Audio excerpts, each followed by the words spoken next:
Ia, ia le tua le nei tai au matango fie. Solo mai foi ave matango fie o le la o le nei aso. Ia fatalo fa pitoa tuai mai Brisbane Australia. Le tatou pokalame masani i aso farai le taitasi. Le ngaluenga o le leinga mo tangata uma. Se o tatou amata i se tatalo. Whaaftai tele lava lo mātou atua. Ono le nei fo iaso whaupopo. Iaso le soifua ma le ola wa e au maia i o tangata. Mātou te langona lava i le nei iaso le anganga whaaftai. Ma le whamalo. Mai le taele o mātou loto ona o oe lo mātou atua. E le mawhaitaulia.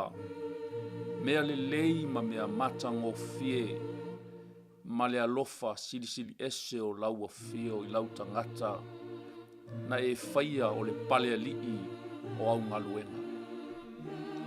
Na e whaia foi mātou i lau whatusa, i au fōlinga, na ia mātou pei o oe lava no mātou otu. E tuina fo i mātou se sio manga matango fie na wā. E le ai fo i se mea tasi. O meua mātou wa ai ma mātou wola. Ma manuia ai e te le i whaia le atua. Langa oe o le atua o le fofoanga. Oe o le atua mai lava i le amatanga. O le asoe o lava i le whaavavau. Ea mātou te whape atu le nei tai au, ua malo pule whaaftai. Ua malie o, ua malie malo.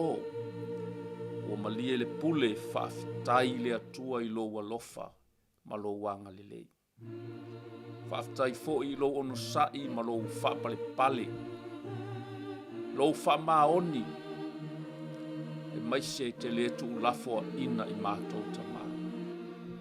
Te pui e te leo e te laveai. E te whamangalo foi i mātou i o mātou se ma o mātou matanga. Mātou whaaftai le toto pa ia o Jesu Keriso lo walo pele na whamalingi inga i lunga o Kalevaria ono i mātou. O le toto foi leo whai mapā ma si o manga o lo mātou wola. O le mawhai ai o na sātia i mātou e ngaluenga a le fili ma le tiapo. Whaaftai louto e soifua manu mālo i le oti ma le tunga mau. O le manu mālo fo i lea ua manu mālo ai o mātou loto e ui lava. I mea ti ngā mawhainga tā mātou te uie. Whaaftai le atua i le nei taia. Ia vi ia oe le atua e to atasi. Le atua mamalu, le atua pa ia, le atua sili ese. Whaaftai mo si o mātou watu nuu tama. Ba ai ata, tauleleia, ata o manuia. Ata o whaamanuyanga le atua i whanua, malau ele o si o mātou watu nuu. Ai mai se fo i le atua, lana whainga mālo. Mea uma o loo tau mawhai ai mo le ati na ina. Mo le manuia lau tele o na i o mātou tangata. Ia oe le atua pule tele. Mātou whaaftai lea i le nei tai ao. I le tapua inga. Ana i o mātou tamā matina mātutua e maise lau au whaingaluenga totofi. O loo tau suina pēa le ipu vai o le ola. Whaaftai tele lava tamā i le nei tai ao. Mātou te whape atu ia oe. Lau whaasoa ma lou ta mau a inga ma lou le lei. Leo mawhai lava o na e tu lafoa ina i mātou. Whaamanuia mai oe le nei tai au. Mai se fo i lau upu o le a whaasoa iai. Ia, tō mai a lau pule ta mā. A fio mai a lau nganga fisoso ani le atua i le nei tai au. Pasifo mai alo mana malau whau unga. E lufi ai lau a fionga i le nei taia. I ina ia whaatofusia fo I mātou ma se whaalumanga tā ua mai lau a fionga. Pou ai lo mātou sāfo lau a mātou iai le nei vai tau o le soifua. Whamanuia mai le amtaina o le nei porkalanga. Whamanuia fo I le whaafonga mai o sio mātou atunu. Ia alu malau tele lau tala le lei. Ia manu malo ina pea ni anganga se tele. A walo malo tama. O le tatalo le nei tai hao whaafitai mavi ia oe ono lo suafa pele Yesu Keriso. Amen. Amen.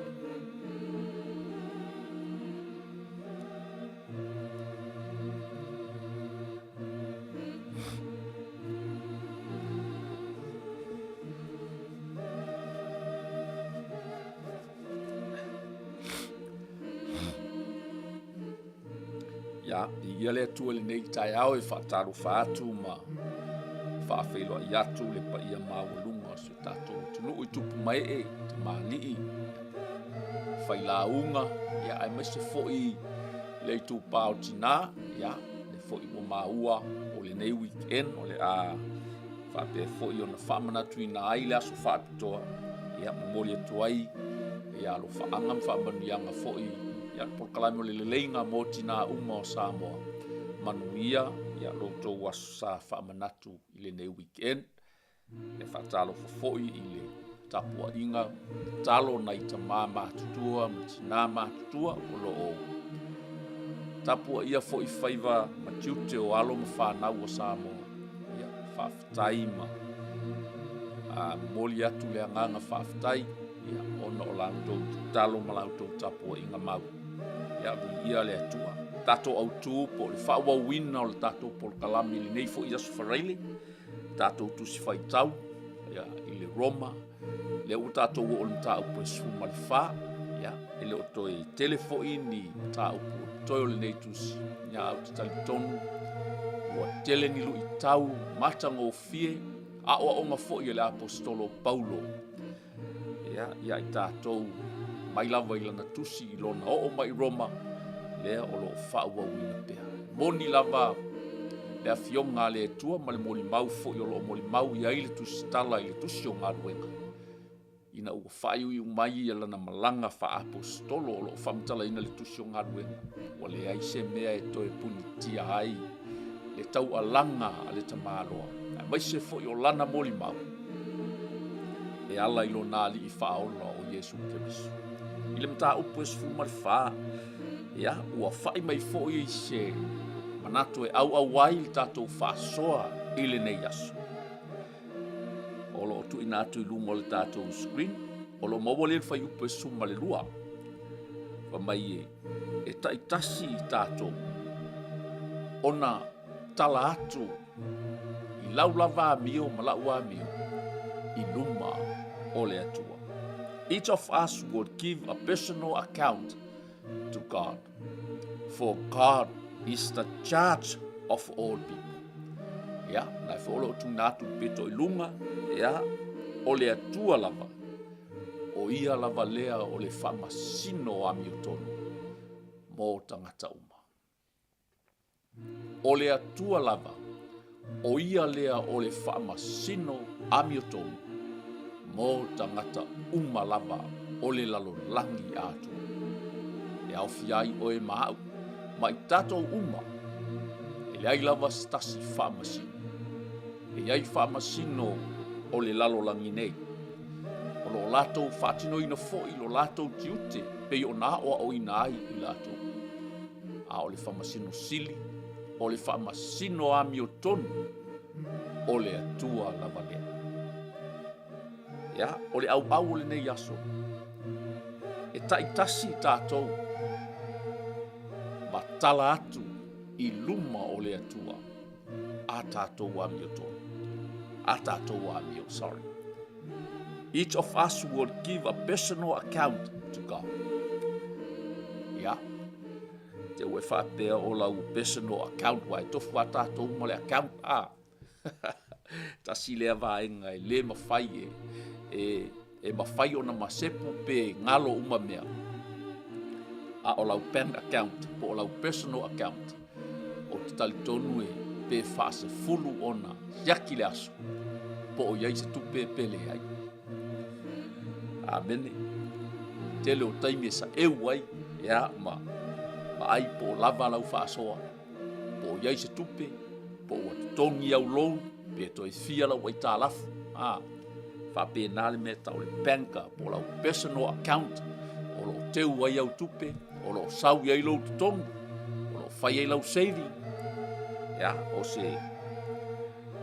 se account fo ie tali tonu e misi mea uma ai le misi lo tilo iai yaso uma minute ma se kone o le o langa le se tau wa ai po lava le whaaso tasi lea vaenga e o mai ai le popole inisi o taimi ia pe awa ai atu ua mu mai le account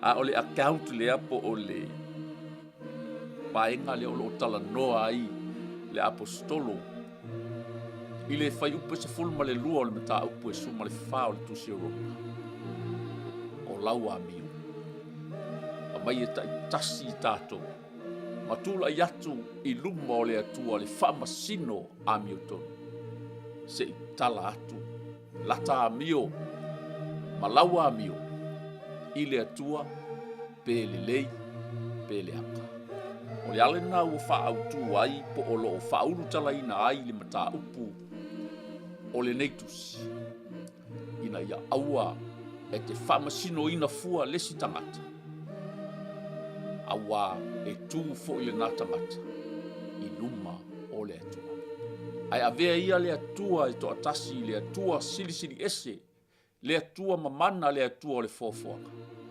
avea ia o ia e whaia ma whamasino a miutu a whai fo i e whaali e tonu le ngaruenga a whamasino i lalone a o le atua sili ese e le mawhai lava ona se pe whapio pio lana whamasinonga na te tauia na te tutongia na te whapena fo i ona tuina mai le taui e tusa ma le tāmi.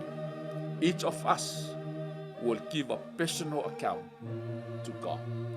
Wa e sauni e ave lau account. Wa e sauni e present lau personal account. Amen. O te lei loa. Po oa mai lau a mio. Po oa mai lau account. E te leo i loa mai foi. Po oa mai lau account. Po iei se tupe pele ai. Po le ase a mio o whaia. Mata whaia. E le mwhai o nei loa mai. E lesi o uso atangata. E te lei loa foi po ani mea o e ui ai. Ma o ui ai. A se i vanga nā. Le whamasino a mio tonu. O ia le nā na te silafi. E le mwhai fo i ona tāpe pelo ai luma. O le taimi tā te tū ai ona luma. Matala atu la tā mio i le atu. Ai, i le mata upu e sifuma le whā.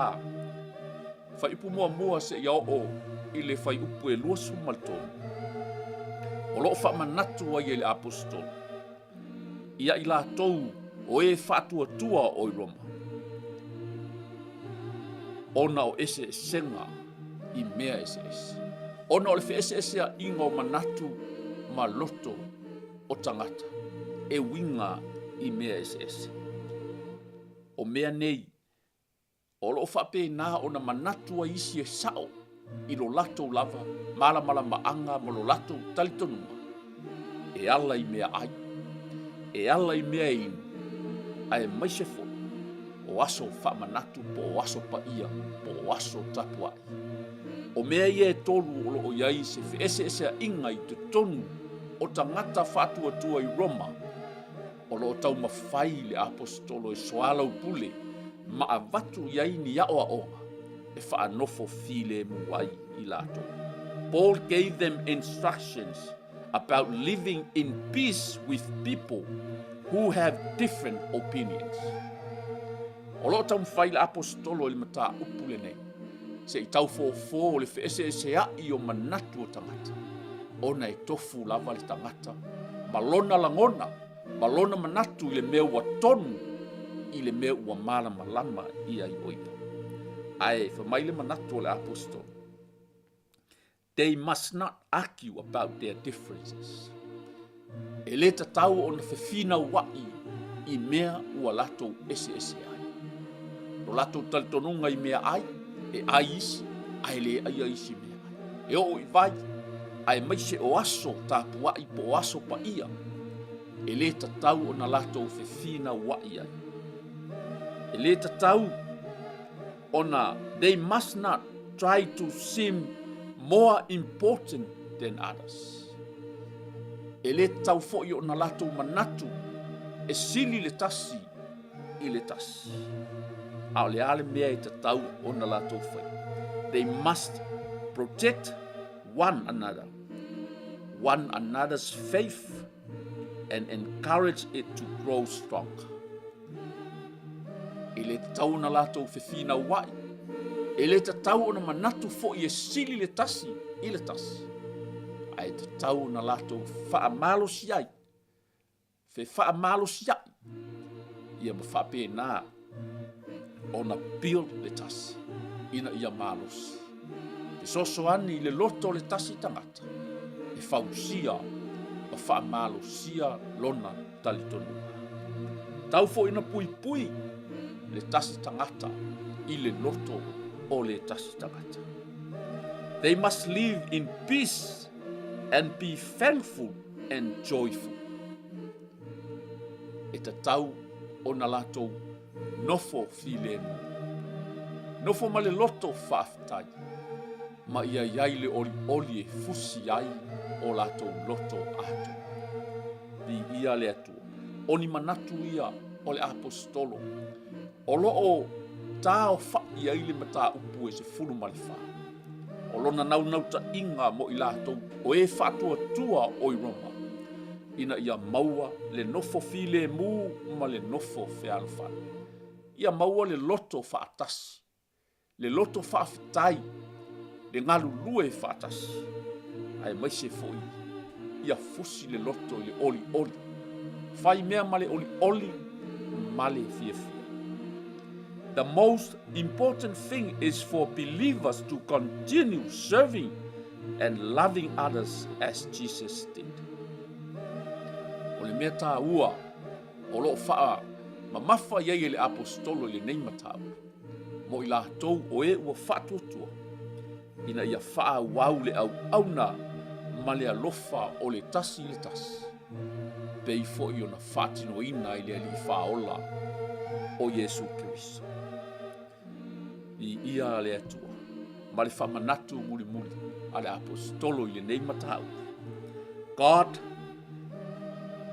believers must serve God as their Lord and Master. E tatau fo i le au whatuatua, o na latou au auna i le atua, o lo latou matai sili lea. I ia le atua, ma le mea muli, ia latou silafia ma latou ilo. God is the judge of all people. Pe ila o le tui nātu i lunga. Se tasi o vaenga, whaautu wina o le mata upu le nei aso. Ia i loa e, keusiano whatuatua uma i Roma. O le atua, o ia lava o le whamasino e toa tasi. Mō tangata. O ia o le whamasino o ami o tonu. Mō tangata uma. So believers must not try to judge how faithful others are to God. E le te tau fo'i o na tusi lima le au whatuatua ma whamasino a i lesi tangata. E winga i lona whatuatua ma lona talitonunga i le atua. Whamanuia mai le atua i le nei aso. Ai o le a tatou a ngā i lo i le tatou tusi whaasolo le u tatou iai. Whaasolonga le tatou purkalami. I le Roma o lona mata upu. E se fulu malifa. A o lona whai upu. A matamai le whai upu mua ia se i whangata foi. e se fai upu ona o le tātou taimi whaatūlanga, le tasi le tūla. Ia ala tātou amata mai le fai upu mua mua.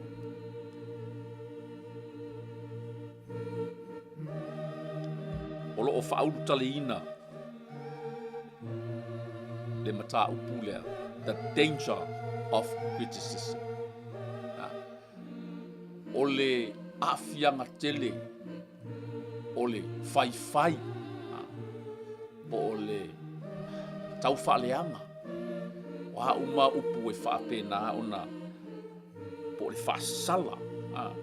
Mai aua le fe whaasala hai I me ua tā ofi ese iai. O le whaasa moa na o le whaautalanga.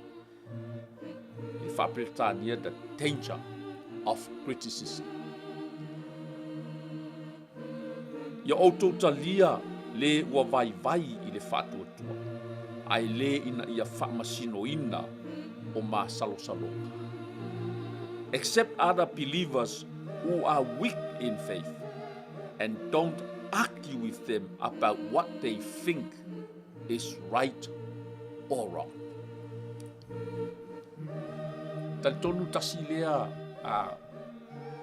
whaenga e mafua I ese inga o whinaunga. E o lava fo'i ina misa ma fe ese ai manatu o tangata. Ona o mea e mafau iai lesi tangata o le mea sao. Manatu lesi tangata o le mea lea sao. Fina watu lesi tangata le ai se o le mea sao lea. Fina watu lesi tangata o le mea ai lea te tau ona ai. O whaapea mai lesi e whaasa le mea na e tusa ma lea fionga pa ia lea tu. Pei lava o mea e tonu. O loo tala noa ai apostolo. I mea iau ese ai tali tonunga o tangata. O mea ai. O mea inu.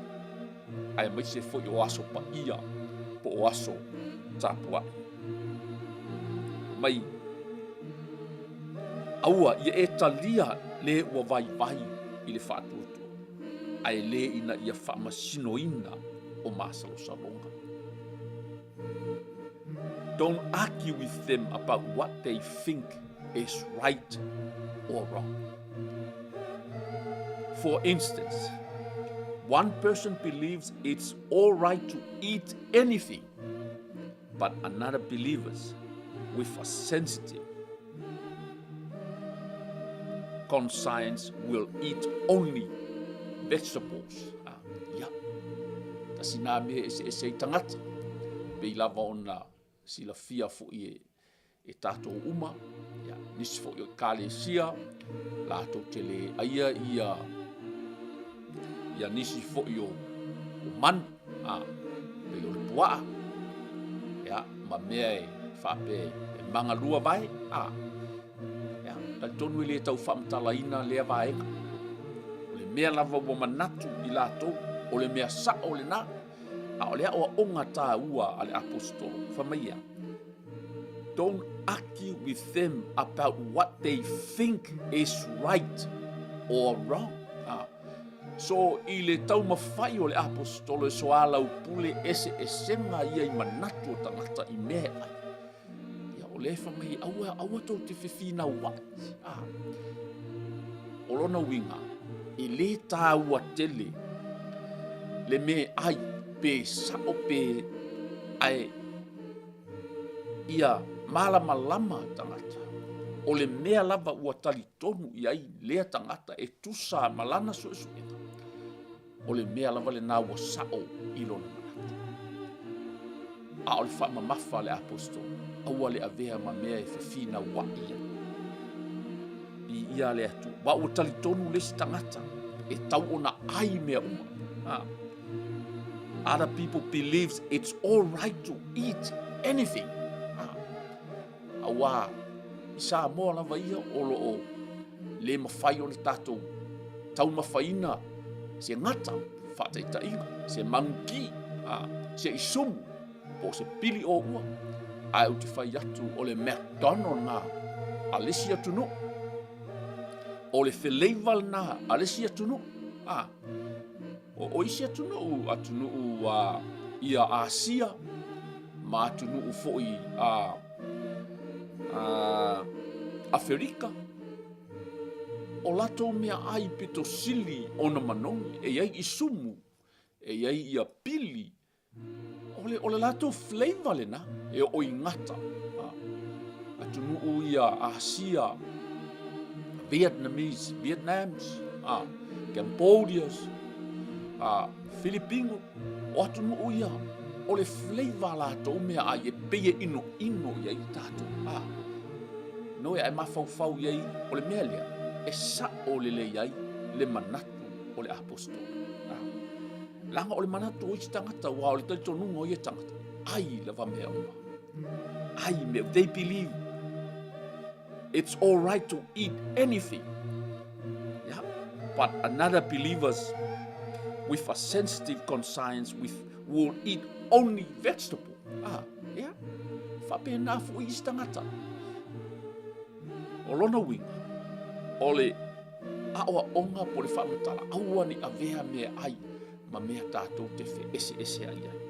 Those who feel free to eat anything must not look down on those who don't.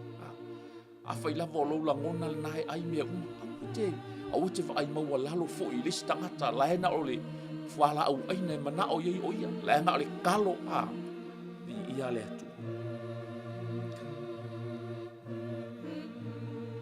And those who don't eat certain foods must not condemn those who do, for God has accepted them. Wai la iei le mele, o le mele mai paulo, aue te whamasi noa fua lesi tangata, aue te vai mau lalo fua i lesi tangata, o na o ana mea la ua. Langa ia whamai, for God has accepted them. Langa o laita lia, ele atua, po le ala wale mea la tu te a aie. Le o le mea tā ua lava. Ia maua le soifua mālolo hina lile. Ma ia tātou iloa la. O le au mai i le apostolo. Le whaamasino o tangata uma. O le atua. Whamaia. I le vaai maia le atua. Na te talia i la atua. O aila o e mau e te whaamasino ai mea lesi tangata. Tātia ia i le atua. A whai e talia i le atua. O le mea tā ua le na. Ia ua manino le na vai. Ia le atua. Ia whasolo tatou tusi. Who are you to condemn someone else's service? Ia o aila i tā ua tatu whaasala i le au auna a le isi tangata. Their own master will judge whether they stand or fall. And with the Lord's help, they will stand and receive his approval. Wai ea oe le whamasido atu i le au nā le tasi. Tu mau ia pe apa i lona lava ali, ai whaatu mauina lava ia, a wai mawhai e le atua o na whaatu mau ia te ia. O le ase whi au tā ua o tātou whaava ai mai na ia whai. Le tūlanga lea, the danger of criticism. Le matau tia po o le onga o le ola whi whaamasinoa. Le ola tusi lima. Le ola whaamasino o lesi tangata ma le vaai maua lalo o lesi tangata i lesi tangata. Po o lo whaasala fua i le manatu ua tonu i lesi tangata. O le mea e tonu ia te oe. O le mea nae le tonu le manatu o lesi tangata. O le mea ai e le lei ia te oe. O le mea ai nae le lei i le manatu o lesi tangata. O le mea e se ia te oe. O le mea nae sao i le manatu o lesi tangata. O le aoa onga le apostolo. Se i tau whaatoa fi le mu e se senga i le mea ua tonu i manatu o lesi tangata. Ai le sao i le manatu o lesi tangata. A ia fusi tātou le fi le mu ma le loto whaafitai. Le la tātou o te mai a ia e whaafitai i le atua. I mea ua e maua. Amen. A whai foi. Na o le ulu lava ma le miki le taha mea ai ua maua. Tātou whaafitai i le atua matalia. Le mwhai o na ngalo. Le whaavae mai o le o langa. A o lai titi. Ma wa ai foi. I mea ai sa mawhai o na maua. Mea lava sa maua. I tau mawhainga. Ma lima. O nai o tātou mātua. Mai le vau. Mai le samu. O le lava le mea e tau o ti ai sa talia ma le whaafitai. Ai ma le loto whaafitai, ma le loto fia i le fōai a le atua. Lesi fo i tangata, sa maua lon ta mao ainga. O le lava sa mawhai o na whaatau mea ai, ma ai mea ai le lei le tau o tātou. O mea le lei, pei a ai se mea le lei pe o le pisupo, o le e lengi, i nā aso, e tau o le mea le lei. Ai pei a ai na o le ulu ma le miki, e pei se mea le anga. Ai o le awa onga e tā ua, whamai aua e te whaatau suai i le mea ua ai e le stangata. A whailava o ai lau pisupo, whaafitai i le atu. Ai aua e te look down, i le si a inga lai aina o le miki ma le ulu. Ia, i ia le atu. In the same way, some think one day is more holy than another day. Ia lea lau tato o mai lisi vaenga. Lea fo ia e whinau wei tangata. O fitutu una i e fo ia so tapua inga anis tangata. Ona o lo o whinau pea o le aso moni le nei. O le aso pa ia le nei. O le aso le nei e te tau ai le tapua inga i le atua. Ai se i tato mai tau watu. Po o le alea o onga le apostolo. Fai peni mo o le manatu o le tasi. E sili le tasi aso i le tasi aso. A o le manatu o le isi. Ua tutusa aso umalava. Ia taito a tasi ma mauti noa lona lava manatu. Some think one day is more holy than another day, while others think every day is alike. You should each be fully convinced that whichever day you choose is acceptable. Whichever day you choose to worship God is acceptable. O le ala vale aso. O ifo i e tinei ai fe fina ua inga. Ma ese esenga yaso tapua. Pe tapua i la stona. Pe tapua i polas flaile. Pe tapua i la sa. Po le aso lulu. Po a uma aso le vai aso. Whamaia. Whichever day you choose is acceptable. Amen. Ele o le aso.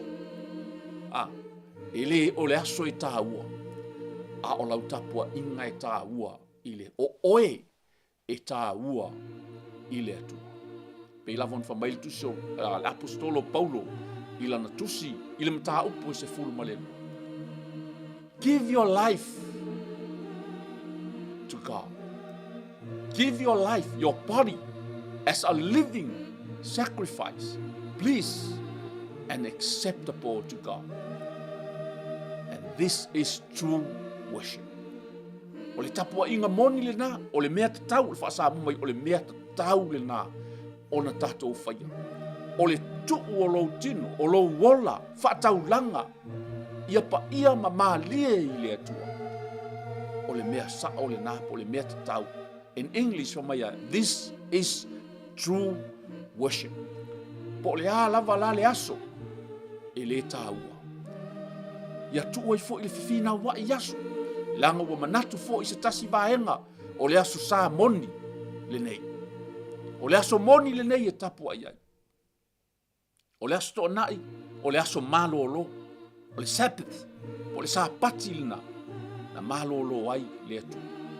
O le aso moni lina e ta tau o na tapu ai ai. Fina umai fo i le si vaenga, o le aso sa, o le aso pa ia, o fina wa ai fa pena. Ai mana ia o le manatu o le apostol. Whichever day you choose is acceptable. O le lava le aso wa e filifilia e te au na ma e tapu ai i le atua. E ta lia lava lea. Ni ia le atua. Ya, le si vaenga. Those who worship the Lord on a special day do it to honor him. Amen. Me lalu whamanino le apostol. O le tapua inga ia whaaloalongia te iamana ia ai whamawalunga i nai le vi inga o le atua. O le mea tāua le nā ai le o le aso. Worship the Lord on a special day. Do it to honor him. Those who eat any kind of food do so to honor the Lord. since they give thanks to God before eating. O le ana i le aso, e ana o ia, iai ona o le ali. O le e ai o ia, ona o le ali. Aua ua whaafitai i le atua. O le ai foi, e le ai o ia ona o le ali. O ia whaafitai foi i le atua. Amen.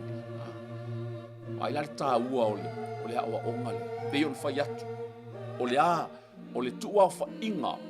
O le manatu o le apostolo o le o wha lia i tutonu o le nei matau. Ina ia nofo fi le mu le whanau a le atu. Aua le wheupua. Aua le fe whaasalahi. O na o aso ma mea ai. Aia. Wa mai ia whaia ia vi ia ai le atu. Do it to honor God. Ai sea, aua fo ina ua e talia ma le whaafitai. Wa e ai ma e whaafitai i le atu. Since they give thanks to God before eating, and those who refuse to eat certain foods also wants to please the Lord and give thanks to God. Amen. Ia te lo ua manino ma malama lea vaenga. For we don't live for ourselves or die for ourselves. Wow. E le aiso tātou e ola mo ia lapa. E le oti fo i se tasi mo ia lapa. Amen. Ia, a o tātou ola ma maua le manos. Tātou te le ola mo i tātou lapa. I ia le atu. We are not live for ourselves. Awa pe tātou te ola pe tātou te oti. Tātou te ola lava mo le atua. O le nei pe ola pe oti tātou. O tangata lava i tātou o le atua. If we live, it's to honor the Lord. And if we die, it's to honor the Lord. So, whether we live or die, we belong to the Lord. E le tā ua lalo tātou fe pisa ai, yaso, whaapitoa, mea ai whaapitoa e tauona tanga o na ai, ai te le ola mo le ali. Amen. Walangai, tātou te le ola i pea i lunga o le neifonga ele ele. Amen. Ai mānaia, leo o le aso, ua tongi ai le losa. Po ua tu ua i tā ua i lalo le ono futu. Ma whai atu le launga lea ale whai whi au. A ua e ta oto mai lalo wale ai sau mānawa. Wale ai fo iso uola. Ia ona tau nu ua i leo upu ia. Sa e ola, na e ola mo le ali. Lea fo i ua o le taimi e te oti ai. Na e oti lava. Na e oti mo le ali. Pe sa tā ola, po o lea ua o mai le oti. O tangata lava.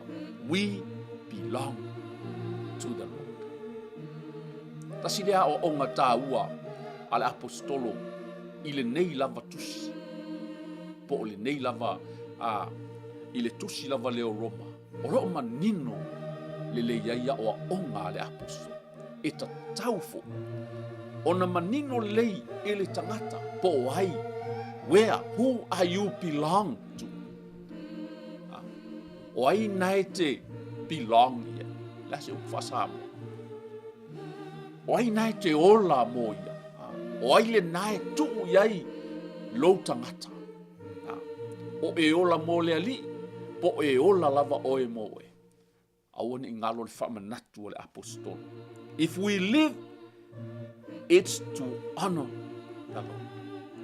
And if we die, it's to honor the Lord.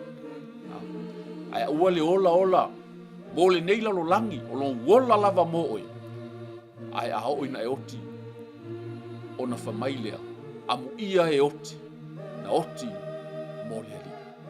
Le ai, o le iei whamasino a mi o tonu lea. God is the judge of all people. O ifo ila. This is where you come to present, to give your account, your personal account to the Lord. O I lae te latua i se tala la wamio. Pesa e ola mo le atua. Pesa e ola oe mo oe. Pesa e fia lava oe mo oe. Ma fai lava mea e te loto i e. Pesa e ola fia mo le atua. Amen. Manatu pea e sini au tu o lo iluma. O le atua. O le masino mo tangata. Amen. Atonu e pea atu faalangi langina o lo waso muli. Amu ia e oti mo le ali. Alai tilo pe olai sila mai le masino ami o tonu. Le masino mo tangata uma. Ele iai mastaimi. Na whaama i mau ailo taola. E te ola ai mo le ali. O se lu i tau ua le nā. I le vaenga le o tato wo ye. If we live, it's to honor the Lord. And if we die, it's to honor the Lord. So whether we live or die, we belong to the Lord. The last part is very important. If we live or die, we belong to the Lord. Tangata lava i taha ua o le atua. O se lu i tau. A o e ola ma mau o le malos. Fa mai tala a le poto Solomona. Tusi o fai lau. E lei se poto. E lei se malama i le ngutu o le tunga mau. Pe a tau o atu ia. O le taimi le nei. O le taimi le nei. Ma le avanoa le nei. A o mau o le manava le malosi ma le ola. E te whaanga ina ai lo wola mo le atu. Te le whaatali le taimi muni. O le taimi le nei. O le aso le nei, ma le tū la le nei. E te fili tonu ai. E ofo ai, pe tu ina ai lo wola mo le atua. A o maua le avanoa. A o maua le malosi. Christ died and rose again for this very purpose. To be the Lord, both of the living and of the dead. A wā o le mea lava lea na maliu ai ke riso. Ina ua toe tū mai ai, ma soi fua ai. Ina ia whaia o ia, ma lii o e ola, o e uauti. A toa, ma e uaola. E leo le tātau tinonga e a lea, e whai. Tate talia ai, lea lii. O ia o le ali. Ma whaola i o taolanga. A whaia tele i whaia lava le nei tau tino. A whaia tele i whaia le nei tau tinonga i loso i fua. Malaola, sorry, you are not belong to the Lord. E te leo whaatasi maia. E te leo iai whaatasi maia. E te leo ola foi mo ia. You are not living to honor him. Amen. Ya. Di ia le atua. O le matai sili lava. O le whaamasino sili lava. Le ai whaafonga mai i le nektai au. Ma sila mai. A o tatou au nātu mo ia. E o foi la foi le nei tangata e tautala. I present. One day, I will give my personal account to God. Amen. I will present my life before the Lord. Tatou umalava. Mai tatou te tū, taito atasi umalava iluma o le no foa whaamasino o le atua. Se tau watu a tatou wa mio safa. Se tau watu po le ala tatou mea na whai. Pele lei, pele anga. Bi ia le atua. Amen. Whaawau tatou tusi. Christ died and rose again for this very purpose. Na maliu matoe tu ke riso, mo le nei lava, whaamoe moe. Ina ia avea le atua, to be Lord of both living and dead. Ina ia avea ai o ia, Mali'i o he ola ma he woti. Ole whaavae mautū lea. Ole whaavae pito sili lea o na malosi. Ma mauaa o so se tangata whaatua Kerisiano. O lona talia ma lona talitonu ina lea o Yesu Keriso. O lea li'i lavaia. Aisea, leanga o lea li'i o he ola ma he woti. A lefu mai la apostolo o le mea lava lea na maliu ai Keriso. Ma toe soifua manu malo ma iai le tuunga mau ma le oti. Amen. Ina iai loa ai. Ina iai loa ai. E tangata o la uma o ia o le ali'i. O e ola ma e oti. Amu ia e oti. E oti o i le ali'i. Bi ia le atua. So why do you condemn another believer? Why do you look down on another believer? Remember, we will all stand before the judgment seat of God.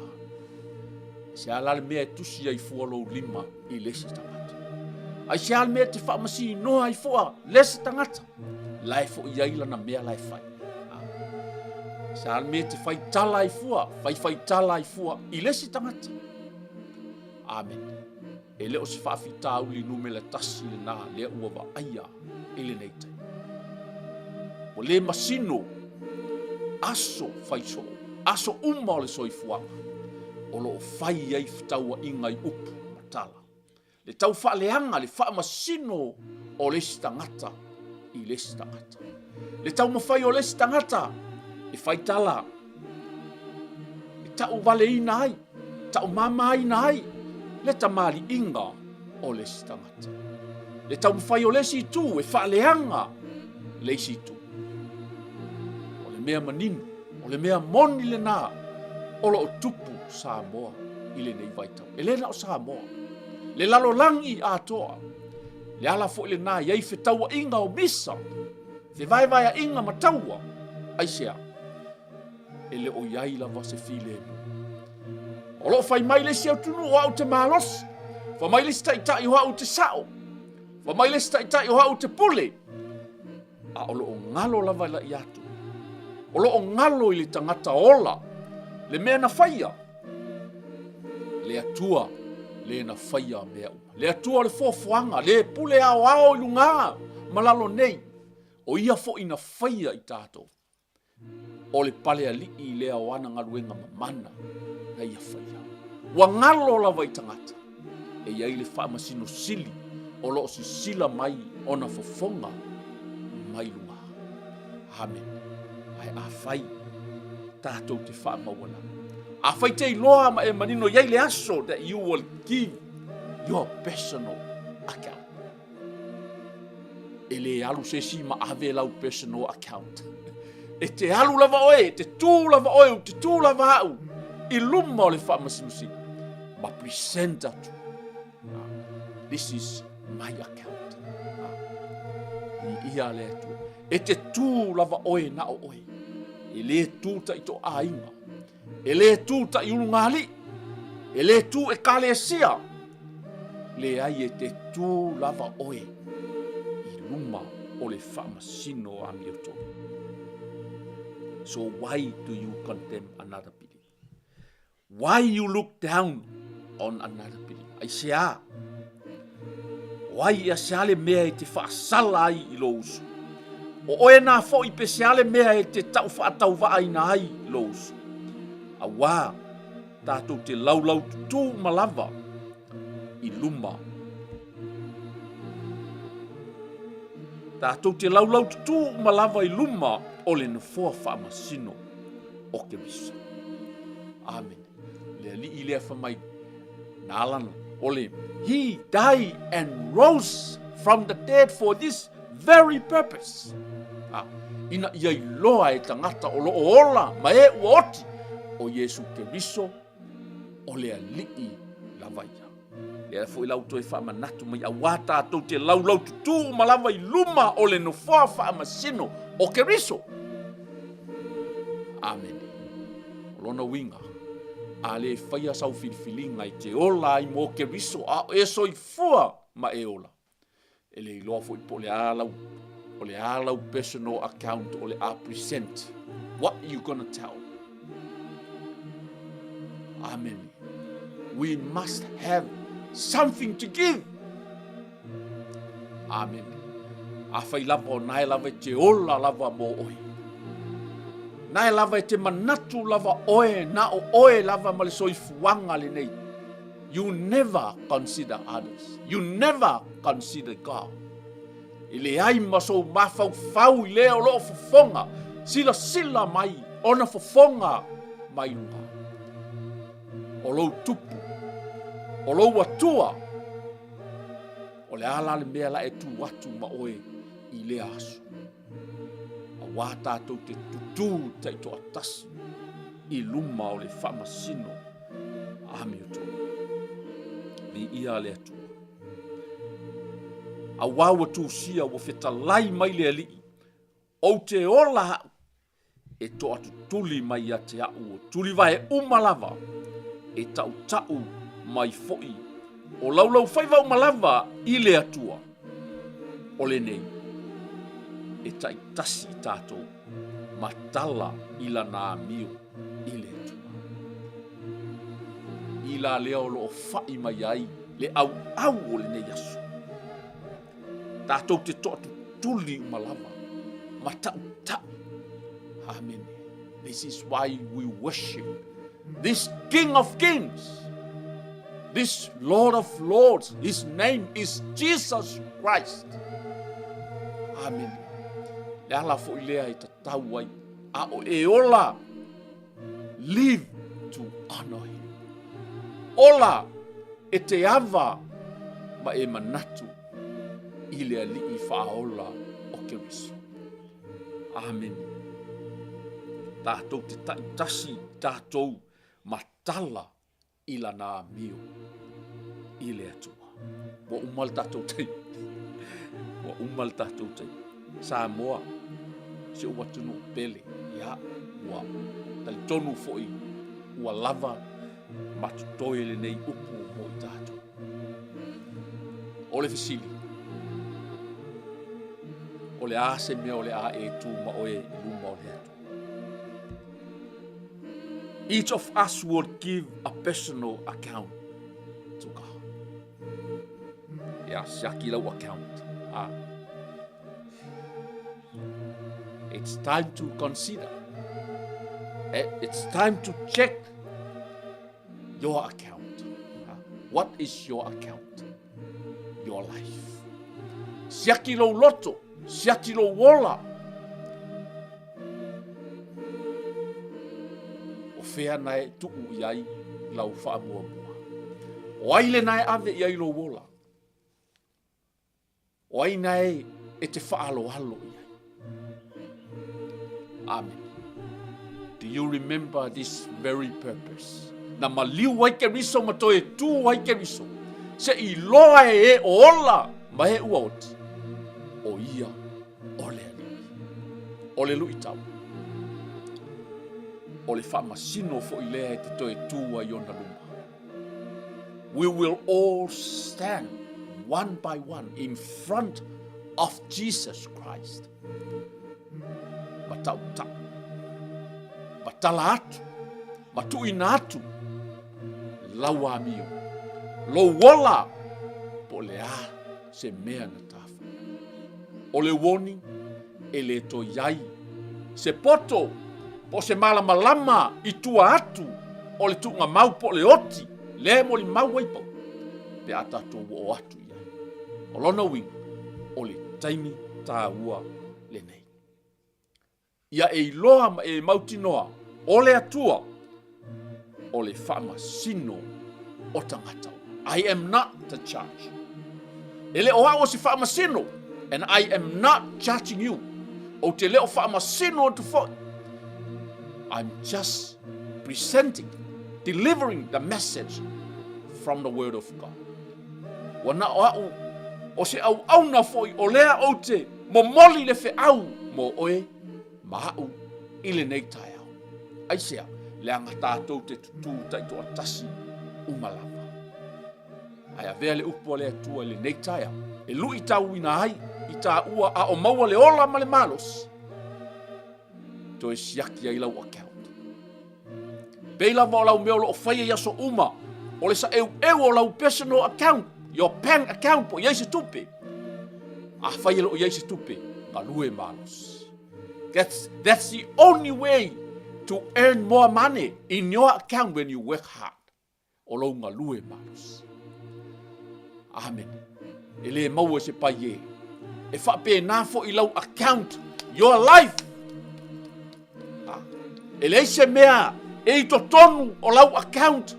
Pea e le ngā lue ma au nā mō le atua. A o maua lo malos. A whai lava o nai te ola lava mō oe, whaafia oe, whaafia le lalo langi, whaafia tangata. Na pau lava nā o mea, e fia i lau account. Pau fo i nā o tangata, e fia i lau account. Bale ti a polo nai ata mai. Ma fia wa ai i lau account. A whai lava i te whaafia lava, na o oe, ma le lalo langi, ma le ti a polo. Na o i la tau fo i nā, e fia i lau account. A ia e loa e le o la tau se whaamasino, o lea iai le atua o le whaamasino tangata uma. O ia le nā, na te sue ina lau account. Amen. Fai se mea o ngā. Fai so wao ngā mo le mālo o le atua. Fai se mea le lei. Aua le whaamasino sino tangata. Aua le tusi lima. Aua le whaaleanga fua lesi tangata. Lesi kālesia ma lesi kālesia. Aua te whai upu fua yaso. E tapu a iai tangata. E le au ngā. E le au ngā. Ale whamai po le ale mea ai e talia e le atua. Po le ale aso e talia e le atua. O le ale mea le mana o i le atua ia i loa e tangata uma. O na ava ma whaalo walo i le alii o Keriso. Langa o ia na maliu ma toe soifua mo le tongi o laina o taua. Ta maa whaaftai mo lau. Di ia lava oe le nei tae ao. Mātou langona le anganga whaaftai ta lia fo i ma le loto whaaftai. Mea ai walau wina mai lau fionga. Pa ia i le nei tae au. Talo le atua.